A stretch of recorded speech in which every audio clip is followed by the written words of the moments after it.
नमस्कार। काव्य मीमांसा के अध्ययन अध्यापन से संबंधित कालांश में आप सबका स्वागत है। आज हम प्रतिभा के भेदों से संबंधित भाग को आगे बढ़ाते हुए भावित्री प्रतिभा के वर्णन से पढ़ना प्रारंभ करेंगे।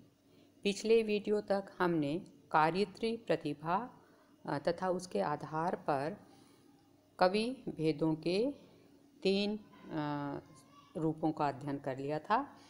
आचार्य ने प्रतिभा के जो 2 भेद पहले किए थे, कार्यत्री एवं भावित्री, अब दूसरे भेद का वर्णन किया जा रहा है, भावित्री प्रतिभा का। पढ़ते हैं संबंधित अंश। भावकस्य उपकुर्वाणा भावयित्री। भावक का उपकार करने वाली प्रतिभा भावयित्री प्रतिभा कहलाती है।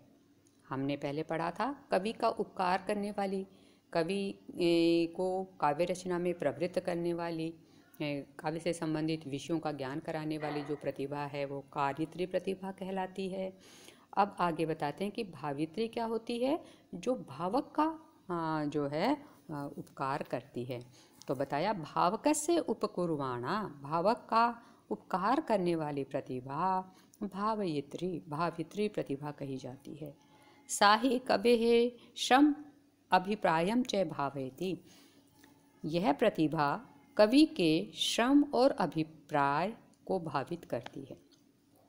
इसका क्या कार्य होता है? भावित्री प्रतिभा क्या करती है? तो बताया कि यह कवि के परिश्रम और अभिप्राय को, उनका तात्पर्य क्या है, क्या वे कहना चाहते हैं, इसका भावयति मूल्यांकन करती है। तया खलु फलितः कवेः व्यापारतरुः।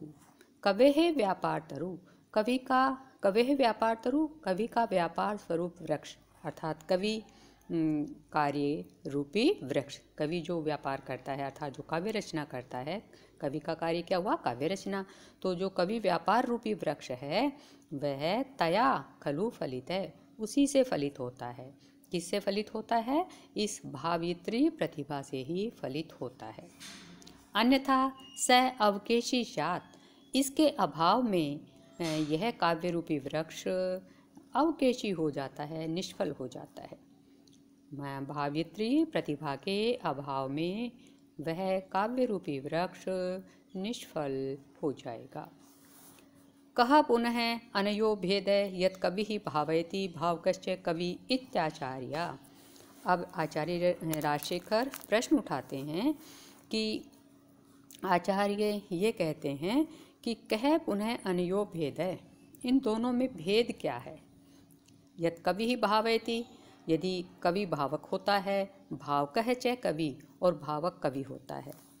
कवि यदि भावक होता है और भावक यदि कवि होता है, तो इन दोनों में क्या भेद है? अर्थात एक ही व्यक्ति यदि दोनों होता है, कवि भी होता है और भावक भी होता है, तो इन दोनों में क्या भेद है?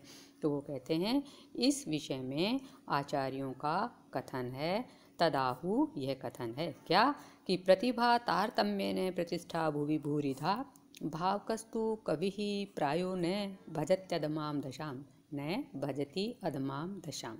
वे कहते हैं कि प्रतिभा तारतम्य ने, प्रतिभा के आधार पर, उसके प्रतिभा के भेदों के आधार पर, प्रतिष्ठा भुवि भूरिधा, विभिन्न प्रकार की प्रतिष्ठा होती है। प्रतिष्ठा जो अलग अलग प्रकार की होती है पृथ्वी पर, वह प्रतिभा के भेदों के आधार पर ही होती है। भावकस्तु कविः प्रायो न भजति अधमां दशां, ये जो कवियों की प्रतिष्ठा अलग अलग तरह की होती है प्रतिभा के आधार पर, तो कहते हैं उनमें जो भावक कवि होता है वह प्रायः अधमां दशां न भजति, अधम दशा को प्राप्त नहीं होता। ये विचारक होता है, सत्य और असत्य का विवेक करने की बुद्धि इसमें होती है, उसकी आलोचना करने की प्रतिभा होती है। इसलिए यह कवि प्रायः अधम दशा को प्राप्त नहीं होता है। यह इसमें भेद होता है कि जो भावक कवि होता है वह प्रायः निकृष्ट दशा को प्राप्त नहीं होता। किंतु न इति कालिदास है, कालिदास कहते हैं कि कालिदास का यह मत नहीं है। कालिदास का मत इस विषय में भिन्न है। वे क्या कहते हैं कि पृथक एव ही कवित्वात् भावकत्व। वे कहते हैं कि जो भावकत्व है वह कवित्व से भिन्न होता है। एक ही व्यक्ति कवि और भावक नहीं होता, कवित्व अलग होता है और भावकत्व अलग होता है। भावकत्वात् च कवित्वम, वो कहते हैं कवित्व तो भावकत्व से भिन्न होता है और भावकत्व से कवित्व भिन्न होता है। स्वरूप भेदाच, स्वरूप भेद के कारण भी, अर्थात इन दोनों का जो वर्ण विषय है वह भी भिन्न होता है और इन दोनों का स्वरूप भी भिन्न होता है।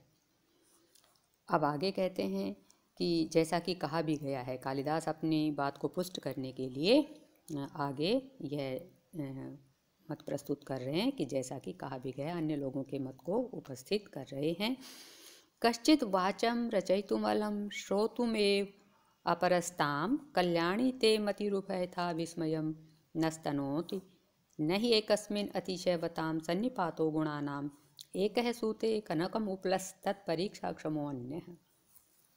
ये कहते हैं कश्चित वाचम रचयितुमलं, कोई कवि तो काव्य रचना करने में समर्थ होता है। वाचम काव्य रचना करने में, रचयितुम उसको रचने में अलम समर्थ होता है। श्रोतुमेव अपरहताम, और कोई दूसरा केवल उसको सुनने में निपुण होता है।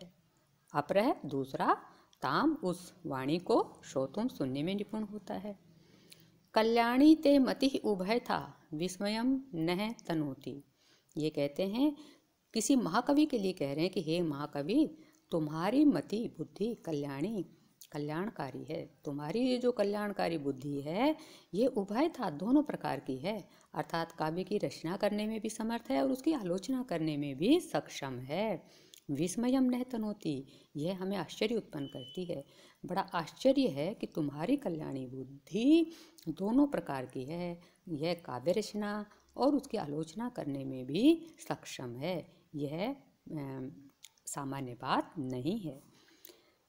क्यों? क्योंकि न ही एकस्मिन् अतिशयवतां सन्निपात है।